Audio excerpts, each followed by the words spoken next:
Welcome to automation testing series. So today let's we discuss about how to upload a file by using automation tools. So I have a demo website.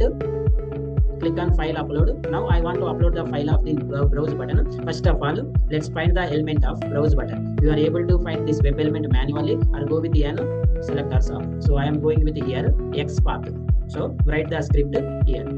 Driver dot find element by dot. I am going with the X path. So to paste the X path, copied X path here. So it is the variable name is browse button.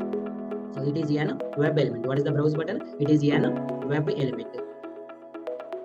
Create the web element. Now I want to upload this file by using an send keys. Browse dot send keys. So in the send keys value, you should give the which file you want to upload. Copy the path and give this path here.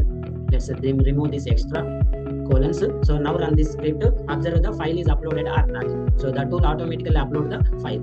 So observe here. So this is the file to upload. So you are able to upload multiple files also. So now I want to upload the one more file is in the same path. The same file or we can go with a different file also. So now I am uploading the same file once again. Run the script and observe the expected output. So in this script, it will upload multiple files. This is the way to upload multiple files by using a send keys option. Thank you.